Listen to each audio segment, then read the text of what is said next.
Hello everyone, I'm back with another video, and in today's video we have an HP laptop. This is an HP Pavilion Plus. The model is an 14-EH1002.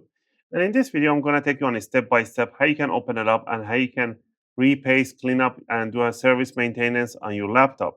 If your temperatures are really high or is overheating, then this video is for you. It's not a benchmark or anything like that, it's just a regular service and maintenance.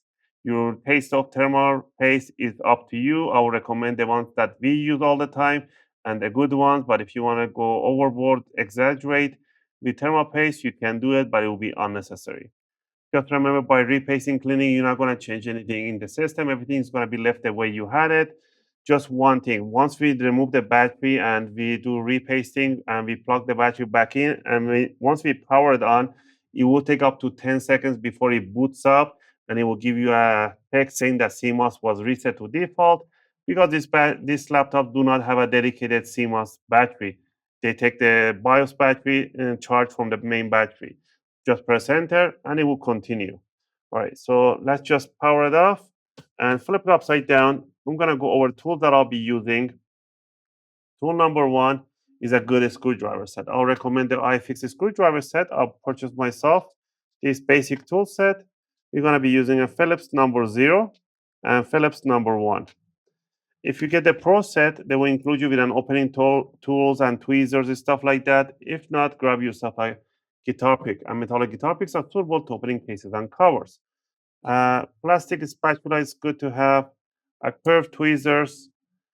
Now, we need an alcohol.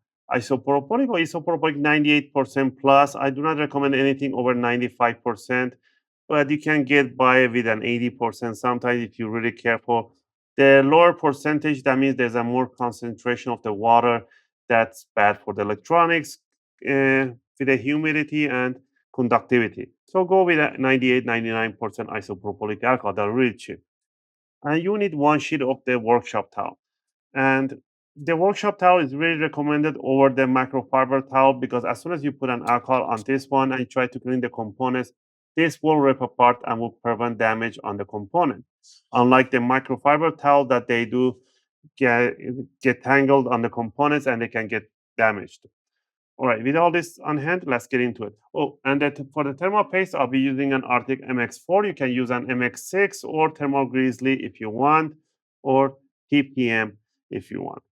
All right, down here, we're going to see 4 screws. 2 screws on the front. These are the short ones, and the long screws on the back corners. Go ahead and remove them. Also, if you guys like my videos, if you find my videos helpful and helping you guys out, you can support the channel by clicking the like and subscribe. I'll greatly appreciate it. It helps and motivates me to make more videos, take requests, and answer your questions in the comment area. I appreciate that. Once we remove the screws, what you want to do here, you want to grab the laptop from one corner in the front end, and you want to stick the opening tool or the guitar pick in there, and you want to twist it backward, and you want to hear this gap opening. You want to hear those big click sounds, and it should open up right there. So move it around a little bit if it's not coming up, or more in the middle. There we go. Go back to the corner, and there we have it. Work yourself all around in the front cover, front end, and go to the corner, to the side.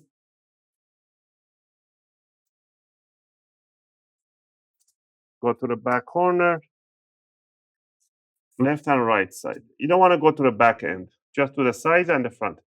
There's a clips in the middle that the hooks in here that holds it from the battery. Just grab it from the side, wiggle it around, and it will release these hooks right in here.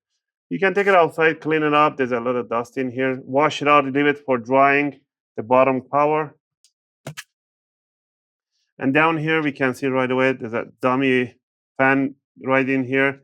There's a version that they have a GPU and the heatsink goes all the way here. They have a secondary fan, but in this case, it's not necessary. They don't even provide you the jack for it. So yeah, I see the battery right in here. First, we're gonna disconnect the battery. To disconnect the battery, you wanna put your fingers on the side of the jack, one on this side and one finger right on the other side. And you wanna pull it back evenly.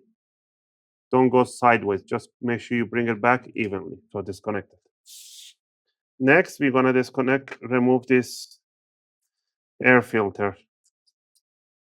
Just remove it like this. Right, we're gonna remove this filter, that double-sided adhesive right there, and we're gonna. You can remove it all the way out if you want, but it's glued right on the double adhesive on the VRAMs, on the RAMs. So we're gonna put it to one side. And down here, we're gonna remove the fan. Same thing with the fan with the fingers. Just don't yank on the cables. I don't like yanking on the cables. They're fragile. Just pull back the jack. All right. Now we're gonna switch to a Phillips number 1. We are gonna remove 3 screws on the fan. If you solely want to clean up the fan, this is what you want to do. You want to remove the fan, and then you want to remove the dummy fan too because it goes over the other one. So remove the dummy fan here. The LCD cable goes around it, so I don't want to remove the LCD cable, but if you do, you have to untangle it. I'm just gonna bring it like this. Grab this one out and take it outside. Use a toothbrush to clean up the ventilation in here and blow some air through here. This one is pretty clean. And you can just use a toothbrush to clean up the air duct system right in here, air vents. And that's as far as you go for a cleaning, for dust cleaning. But if you want to repaste, then you want to remove the 4 screws on the heatsink. Always cross screw them and unscrew them, always. Try to get it in a habit of doing that. But if you unscrewing it, doesn't matter. So, and you want to grab it from, don't grab it from here. Grab it near the CPU and just gently bring it up. Ooh, talk about exaggeration. This is a 0.5 millimeter thermal pads, but the thermal pads are really good. You don't need to replace them. And we can see right away here, there's an exaggeration from the manufacturer, the thermal paste that they have. So we're gonna grab a workshop towel. We're gonna soak it in an alcohol, and we're gonna go in the one sweep over and go back and forward. You can be rough with it, it's okay. It's not that fragile. And clean it up. And you can see this one rips apart, will prevent damage on anything else. Put your 2 fingers at the back of the heatsink so you don't bend it. And there we go. Once it's cleaned, use the dry part. You want to grab your thermal paste. The main die is the CPU. The second die is a PCS chip. In a different models, they have a PCS chip allocated on a different location. It's called a south bridge. You want to put a line over the main die and 1 drop on the PCS chip, just like that. You don't need to exaggerate like they do in the manufacturer. Just put 1 line. That's more than fine. You want to grab the heatsink. You want to bring it over, sit it down, and you want to cross screw the screws in here. They have a little number 1, 2, 3, 4, but as long as you cross screw them, you're fine. That way the thermal paste evenly will get spread over the CPU.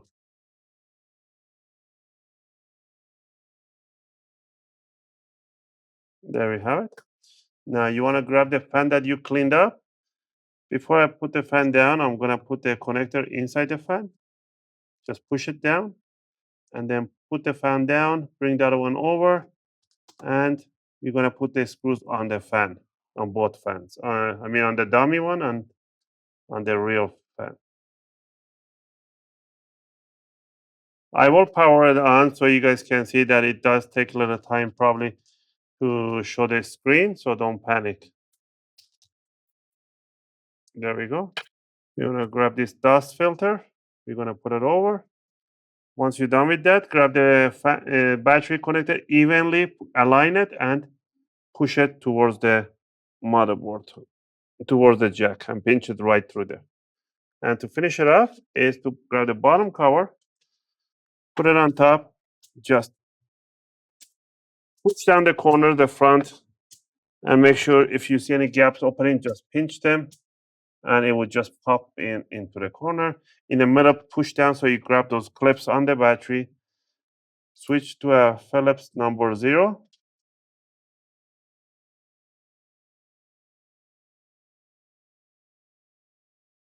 That's how you do your service. I'm gonna power it on and let's see how long it takes for it to boot. So I see power light. I'm gonna wait and I should get a blue screen saying that CMOS reset to default. I'll just simply press enter. It's still powered on. I see the light is on, but I don't see anything on the screen. So we're gonna wait a few seconds. I'm not gonna fast forward this part so you guys see how long it actually takes. And you're gonna keep waiting. So no panicking. Or maybe I should be panicking. So let's wait a little longer. It might take a little longer than 15 seconds probably.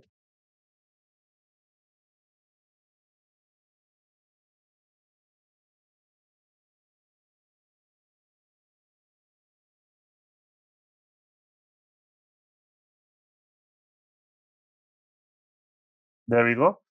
The CMOS checksum invalid. Press enter to restart the computer. So you press enter, it will restart, and it will just start booting up normally.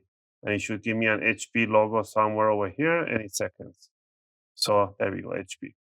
And it's gonna load up the Windows right there. And that's it for today's video. Again, I hope you guys like this video and help you guys out. If you have any question or requests, feel free to leave them in a video comment. I'll try to answer them as soon as I can. As always, thanks for watching, and I'll see you guys in my next video.